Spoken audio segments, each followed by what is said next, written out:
पहले से चले गए हैं, भाजपा की गोदी में खेल रहे हैं, इसलिए अब उनकी बात तो पुरानी हो गई। अब आज उनकी बात नहीं चलेगी।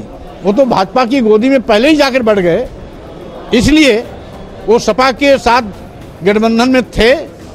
सपा के बलबूते पर 8 सीट जीत लिए। 8 सीट जीतने के बाद उनका काम हो गया, रफू चक्कर हो गए।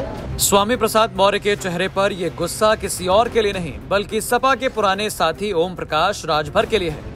ओम प्रकाश राजभर पर किए गए सवाल पर तिलमिलाए स्वामी प्रसाद मौर्य ने कहा कि वो पहले से ही भाजपा की गोद में बैठ गए हैं। दरअसल आजमगढ़ दौरे पर आए सपा के राष्ट्रीय महासचिव स्वामी प्रसाद मौर्य ने ओपी राजभर पर जमकर गुस्सा निकाला।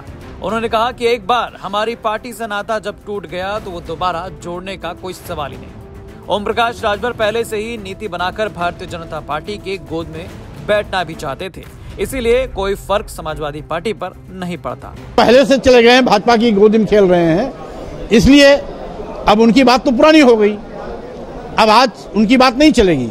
वो तो भाजपा की गोदी में पहले ही जाकर बैठ गए, इसलिए वो सपा के साथ गठबंधन में थे। सपा के बलबूते पर 8 सीट जीत लिए। 8 सीट जीतने के बाद उनका काम हो गया, रफू चक्कर हो गए। अब भाजपा के साथ उनकी बातें आगे बढ़ रही हैं।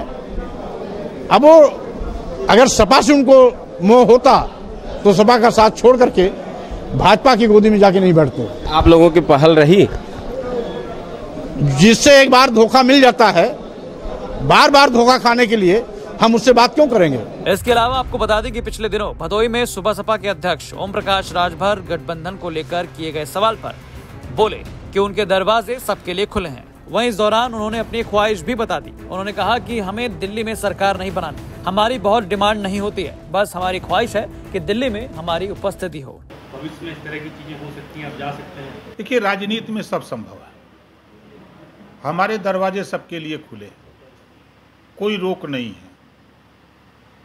सिर्फ जो विचार, जो संघर्ष, जो लड़ाई हम लड़ रहे हैं, वो विचार में ठीक है, हम सारी बात हमारी नहीं मानी जा सकती, हम उनकी सारी बात नहीं मान सकते, तो कुछ तो बात तो उनकी भी मानी जाएगी, कुछ हमारी भी बात मानी जाए, तो कमोवेश बात बन सकती है। कितनी सीटों पर विचार है? हमको दिल्ली में सरकार नहीं बनानी है, हमारी बहुत डिमांड नहीं होती है। जब हम उस स्थिति में अभी यूपी में नहीं है तो दिल्ली की हम बात क्या करें। हाँ, हमारी ख्वाहिश है कि दिल्ली में हमारी उपस्थिति हो। अब एक तरफ राजभर का ये मिजाज और दूसरी ओर उनके तिलमिलाए पुराने सहयोगियों का ये तेवर आने वाले लोकसभा चुनाव 2024 की तैयारी में फूंक फूंक कर रखे जा रहे कदम का प्रमाण है। आजमगढ़ से राजीव कुमार की रिपोर्ट, यूपी तक।